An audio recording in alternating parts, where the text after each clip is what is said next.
ভাই আপনার like comment share কিছু করার দরকার নাই, যদি হাতে সময় থাকে তাহলে ওয়াজটা শুধু শুনে না। গরিব হয়ে গেলে ভালোবাসা থাকে না, অসুস্থ হয়ে গেলে ভালোবাসা থাকে না।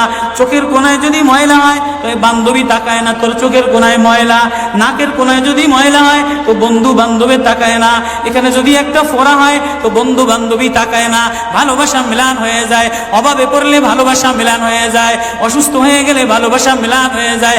আল্লাহ বলে আমার কোনো অসুস্থ, আমার কোনো অসহায় গোলাম জামা ময়লা হয়ে গেছে, চাদর ময়লা হয়ে গেছে, হাসপাতালের কোনায় হাসপাতালের ফ্লোরের মধ্যে পড়া, গার মধ্যে ঘা দিয়া ভরা, লিভার নষ্ট হয়ে গেছে, দুর্বল হয়ে গেছে, ওইখানে ডাক্তারও তার দিকে তাকায় না, ধনীরা তার দিকে তাকায় না, এমপিরা তার দিকে তাকায় না, কোনো মুফতিও তাকায় না, কোনো পীরেও তাকায় না, পীরেও গরিব মানুষের দিকে তাকায় না, পীরেও বড় বড় পোটলা মশার দিকে তাকায়, ধনীদের দিকে তাকায়, বড় বড় হোমরা সোমরা নেতারাও ধনীদের দিকে তাকায়, কাটিংয়ের দিকে তাকায়, জামার দিকে তাকায়। হায় আমার কোনো অসুস্থ বান্দা হাসপাতালের ফ্লোরের মধ্যে যদি আমার আল্লাহ বলে একটা ডাক দিতে দেরি, আমার আরশে ধাক্কা লাগতে দেরি হয় না। মেরে মোহতারাম ভাইও, আমি না বয়ান জানি, আমি না আওয়াজ জানি, আমি না ওয়াজ জানি, ওয়াজ তো ওনারা করেন, ওয়াজ তো হাটহাজারির হজরতওয়ালা মুদিরে জামে আলেয়া, যার দিলের মধ্যে মায়া দিয়ে ভরা, প্রেম দিয়ে ভরা, নাসিবুন আমিন, যিনি এতগুলি উম্মতের ওলামায়ে কেরামের জিম্মাদার, ওয়াজ তো উনি করবেন, দোয়া তো উনি করবেন।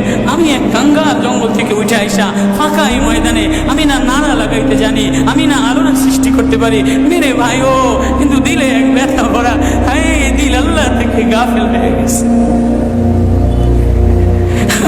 দিল আল্লাহ থেকে গাফিল হয়ে গেছে। আমি আমার এই ওয়াজ করি, আমার ওয়াজ যেন আমার দিলে লাগে, আমার ওয়াজ যেন আমার চোখে লাগে, আমার ওয়াজ যেন আমার কলিজায় লাগে, আমার ওয়াজ যেন আমার মুখ ভালো বানায়, আমার দিল ভালো বানায়, আমার নামাজ ভালো বানায়। আল্লাহ বললে মজা লাগে, তেলাওয়াত করলে মজা লাগে। আল্লাহ আল্লাহ,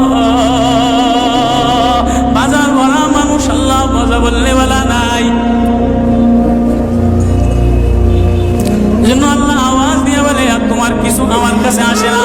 কোনো অসুস্থ গরিব যদি হাসপাতালের ফ্লোরে থেকে আল্লাহ বলে একটা ডাক দেয়, তো এই আল্লাহ আমার আরশে যাইয়া ধাক্কা লাগে। আমি শেষ করে দিচ্ছি, হযরত দোয়া করবেন। কাসিম নানতুবি রহমতুল্লাহ আলাইহি, কাসিম নানতুবি একদিন মসজিদের মধ্যে জিকির আজকার কইরা দেখেন কি গ্রামের চাষি আইসা গায়ের মধ্যে গামছা গায়ে দেওয়া, হাঁটুর মধ্যে কাদা দিয়া ভরা, দৌড়ে দৌড়ে মসজিদে আসছে, আইসা দেখে কি জামাত হয়ে গেছে, পুরার কলিজার মধ্যে ব্যথা লেগে গেছে। হায় কাজ করতে যে জামাত হারায় ফেলা।